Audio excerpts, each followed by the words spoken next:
Magandang araw mga kababayan, magandang araw sa ating mga suki, tagapagsuporta, tagapanood at tagapagpakinig ng ating Ka-Eric Balita at Talakayan, mga punto de vista with Ka-Eric. Ayan, ayusin muna natin ang ating cellphone pwesto. Yan.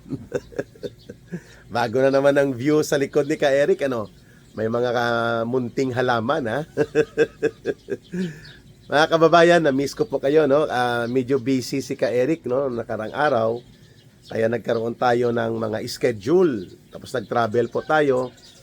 Kaya hindi tayo regular na nakapag-upload at wala tayong regular na balita at talakayan live stream.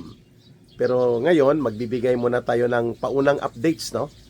Sapagkat nagbigay na po ng warning itong mga abusado na mga tauhan o alipores. Pag sinabing alipores, mga attack dog yan. Mga sumbi ni Marcos at ni Romualdez sa Kongreso. Hinggil po sa pagbibigay ng deadline o ultimatum, no? Parang ultimatum, o ultimatum, warning, na kapag hindi daw mag-attend sa hearing sa Committee on Justice, si Vice President Sara Duterte, mas madali at pabibilisin nila ang proseso ng pag-submit ng desisyon sa House of Representatives para mapa-impeach si Vice President Sara Duterte. Well, what's new? What's new? Yun nga po ang sabi ng mga kababayan natin. Ano bang bago? Wala naman, di ba? Sapagkat itong abusado at mga baluktot ang layunin na mga buaya na politiko dyan sa Kongreso ay made na po yung isip nila.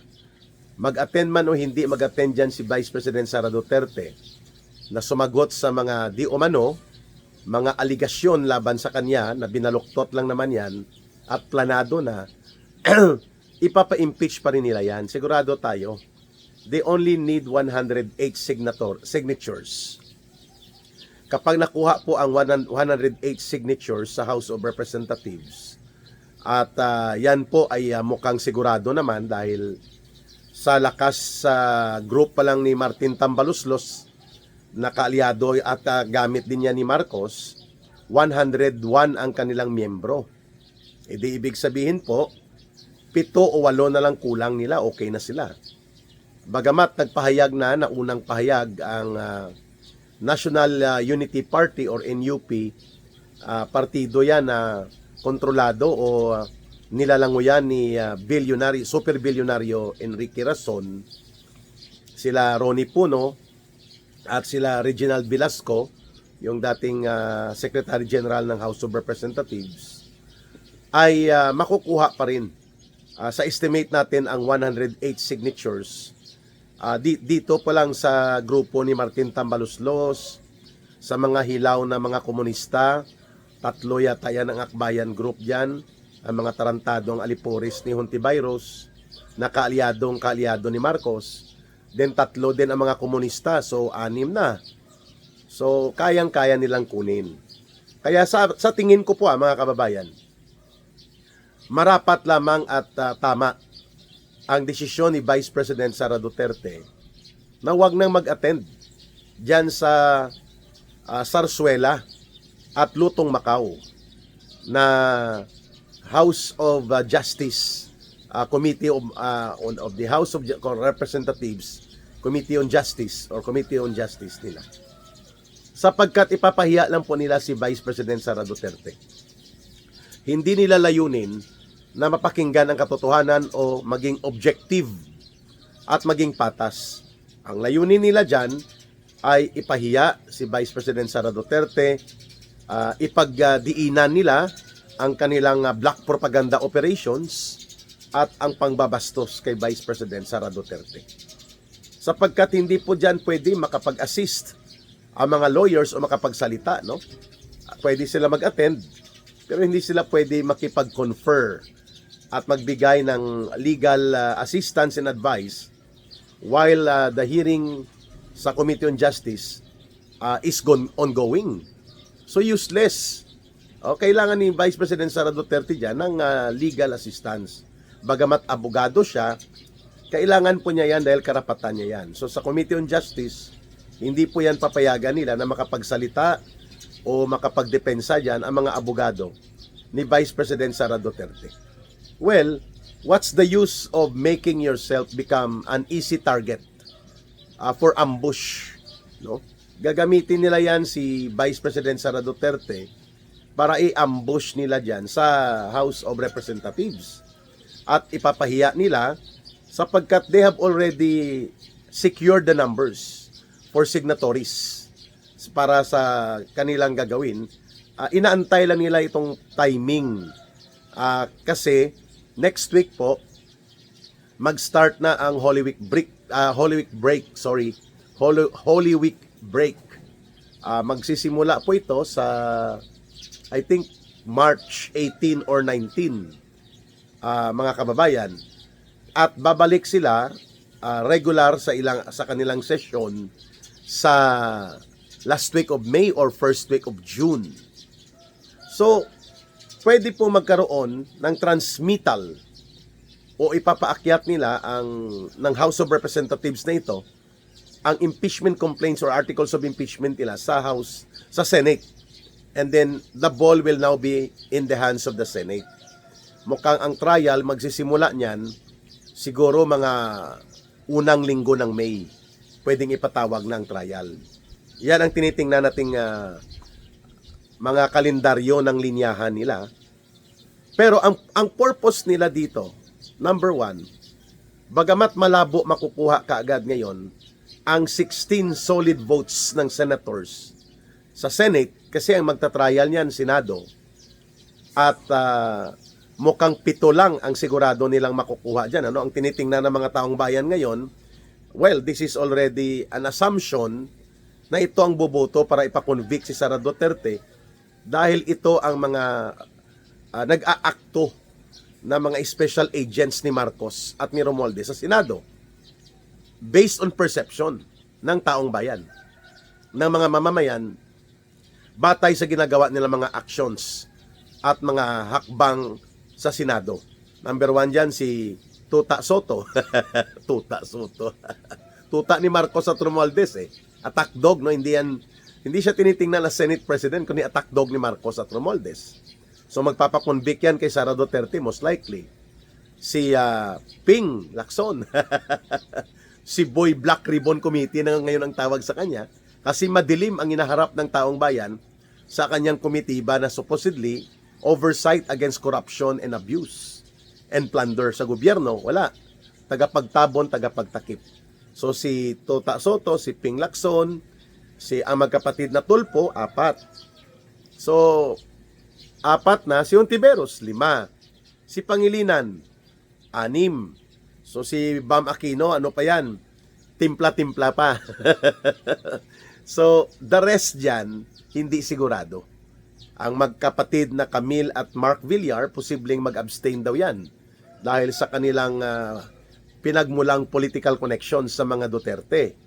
Si Mig Subiri, taga Mindanao, at re-electionist. Mahirap din po ang banggain mo ang influence at pagmamahal ng maraming mga botante, influence ng mga Duterte, no, sa Mindanao. Malakas ang mga Duterte pa rin hanggang ngayon. So kung re-electionist ka like Mig Subiri, sigurado yan. Mag-aalangan ka, no? Re-electionist din po yata si Jinggoy Estrada. Re-electionist din po si Sherwin Gatchalian. Si Mark Villar, re-electionist din ito. Marami po ang magpapare-elect dyan. Pati si Loren Legarda.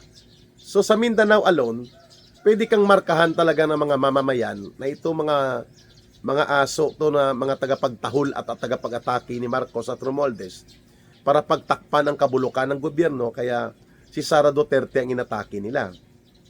So 6 lang or 7 ang sigurado na bibira kay Sara Duterte sa Senado. Pag ang pag-uusapan ang botohan, no, di ba? So kahit hindi sigurado, but of course, may pressure against Escudero, Jinggoy Estrada, and Joel Villanueva. Dahil nga po mayroon silang mga kinakaharap na mga involvement di umano dito sa mga flood control projects at iba pang anomalya sa allocables, insertions, na ngayon nga nasasangkot ito sa kasong inireklamo at isinasampa kasama sa kay dating DPWH Secretary Manny Bunuan, itong si Jingo Estrada. So may pressure yan. May mangyayari siguro na mga bargaining, political bargaining. That can be possible. Pero nonetheless, pagpalagay mo, this is just an assumption.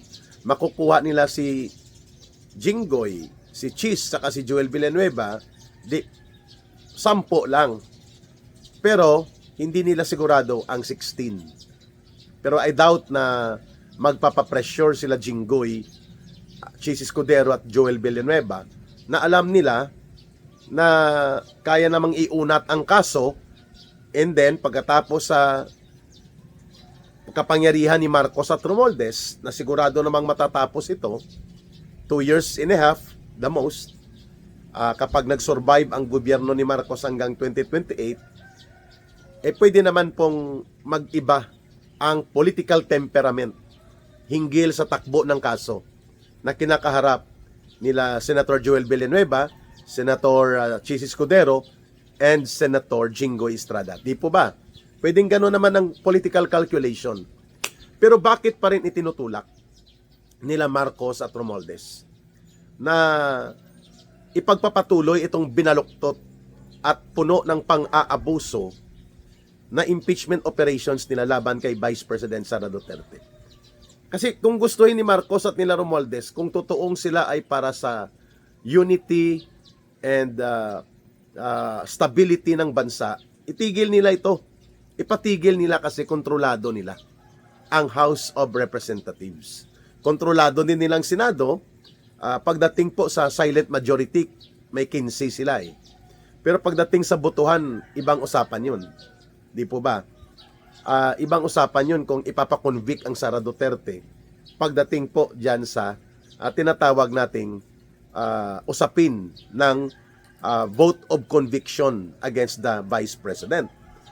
Posibleng sa ilang issue, sa pagtatabon-tabon sa graft and corruption, plunder ni Marcos at Romualdez, pwedeng kaalyado nila ang silent majority. The main purpose here ni Marcos at Romualdez, bakit hindi pa rin sila tumitigil? 3. Number 1, ipahiya at i-continue o ipagpapatuloy ang political demolition attack laban sa Vice President. Kasi pagkakataon nila ito na i-ambush ang political integrity at the same time birahin ang political influence ng mga Duterte kapag nagkaroon ng deliberation sa impeachment, even at the House of Representatives and even during trial at the Senate Impeachment Court. So mabubuksan yan sa pagkakataon na pwede nilang ma-justify ang mga ibabato nilang putik laban kay Vice President Sara Duterte. That's part of the black propaganda and political demolition job. Kasi pwede nilang ibato lahat eh. At ilarga, no? Ibuhos yung timpla ng atake nila para i-ambush ang pagkatao ni Vice President Sara Duterte, sapagkat sasabihin nila part ng impeachment trial yan eh. Part ng impeachment process na ipakita kung ano ang kanyang mga ginawa di umano ni Vice President Sara Duterte para abusuhin ang kanyang kapangyarihan at lustayin ang pundo ng bayan. Alam natin na yan ay black propaganda. Pero kapag paulit-ulit mong gawin yan at may script ka at may mga actors, kagaya nitong akusado sa krimen na kidnap for ransom and organized crime group na Madriaga, si Ramil Picoy Madriaga, Picoy, script nila de Lima Trillanes.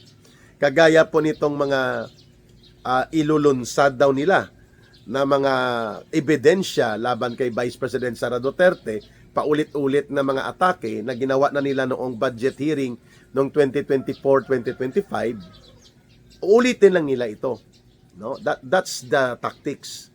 Para kunwari, buhay pa rin sa taong bayan ang kasamaan ng mga Duterte. Yan ang gagawin nila pati ang pag-uugnay kay Vice President Sara Duterte sa Davao Death Squad o extrajudicial killings, gagawin nila yan. So massive ambush for political demolition job and dirty political propaganda, black propaganda para ismear, dungisan at sirain ang pagkatao at personalidad ng Vice President. Number 2, magkakaroon sila ng test of the public opinion. Kung papaano tatanggapin ng mamamayang Pilipino ang massive ambush na gagawin nila kay Sara Duterte, na ipapahiya siya at kakalkalin pati ang kailaliman ng mga buto-buto sa kung saang sementeryo ng intriga kukunin. Hanep sa description, expect natin yan gagawin nila. And that opportunity will be given to Marcos and Romualdez and their allies kapag nagkaroon ng impeachment trial. Kasi ilulusot nila sa presentation di umano of evidence and witnesses. Yan. So, iti-test nila ngayon how will the people react to a Sara Duterte being ambushed. Third, masurvive ba ni Sara Duterte ang impeachment trial, pero she will come out na may mga sugat. Sinasabi natin walang epekto sa taong bayan, pero kung paulit-ulit po yan na ginagawa, a lie repeated several times over can sometimes become perceived as a truth. Ang kasinungalingan na paulit-ulit mong sinasalaksak sa kaisipan at pananaw ng tao, kapag hindi ito nadurog ng counter-narrative, pwedeng ito ay pagtitiwalaan na baka totoo nga. So, magkakaroon ng pagdududa doon sa pagkatao ni Vice President Sara Duterte. And when she runs, if she survives the Senate impeachment court, and she can be able to run in 2028, yan po ay mga epekto magkakaroon ng political, psychological impact sa mga tao. Baka totoo yun. Kahit na-acquit siya. Although, the acquittal of Vice President Sara Duterte will also mean, wala, gawa-gawa lang talaga ang kanyang mga hinaharap na mga akusasyon. But, the political situation right now and the momentum of attack once the impeachment trial will start will now shift in favor of Marcos and Romualdez. Imbis na ang pag-usapan ang pagiging mastermind ni Marcos at Romualdez sa malawakan at malakihan na sindikato sa pangungulimbat at pandarambong sa kabanang bayan at ang kanilang mga iskandalo ng bilyon-bilyon mali-malita, tuni-tunilada na pera na kinulimbat nila. Yun ang pag-uusapan at yun ang hahanapan ng katarungan. Ang pag-uusapan ngayon, ang impeachment ng mga inaakusa laban kay Vice President Sara Duterte. So the burden of proof to prove na hindi siya sangkot sa korupsyon at wala siyang ginawang kasalanan sa taong bayan will now shift towards the Duterte political camp. Magdidepensa ka, hindi ka pwedeng maging punching bag lang during the trial. So mawawala ang focus doon sa main issue and central direction of collectively bringing the people to stand for accountability of the Marcos Romualdez government. Yan ang tinatawag na shifting and gaining the momentum and seizing the initiative. Inagaw mo ang inisyatiba ng momentum ng political scandal na nagiging defensive ang mga Marcos at Romualdez group and their syndicates at malilipat po ang posisyon ng pagiging defensive sa Duterte political group. Yan ang tactics na shifting and reconcentration. Ilipat mo ang burden of proof and then ang blame i-reconcentrate mo at ang atake maniover mo papunta sa kalaban mo sa politika. Yan po ang tactical view and long-term objective nila. That in the next 2 years and a half, kung hindi man mapapatanggal si Sara Duterte bilang Vice President at least buligligin siya ng samot-saring issue at bombardiyuhin sila ang Duterte political camp upang ang momentum of being defensive will now be on their side at ang opensiba at ang inisyatiba ng pag-atake will now be on the side of Marcos and Romualdez. Clear? That's the objective. At yan ay kaya nilang gawin kahit na hindi sila magtatagumpay for a vote of 16 senators to convict against Sara Duterte, yet the damage will be done. Maraming nagsasabi, hindi na naniniwala ang taong bayan. No. Ang mga Pilipino po, kung hindi mo ito masustain ang narrative, pwedeng maapektuhan pa rin po ang political influence ni Sara Duterte at ng mga Duterte. Kung hindi maganda ang paglatag ng counter-narratives at ang consolidating position para maintindihan ng taong bayan ang mga ibinabato at inaambush na issue laban kay Sara Duterte.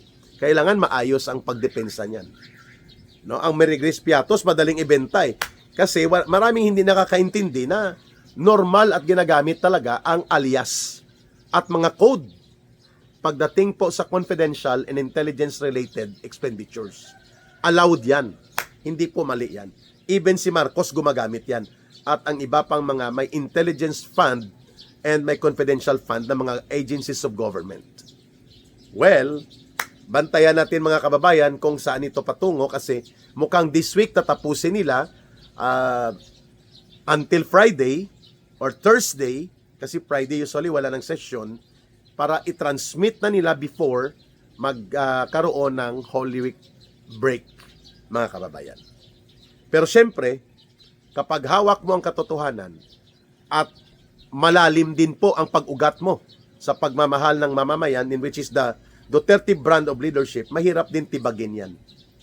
For example, if there are around 30 million Filipinos, mga butante, na naniniwala kay Sara Duterte, pwedeng mababawasan din po yan ng mga 5 milyon kung hindi maganda ang pagdepensa. Pero lamang pa rin sila. Pero delikado ka.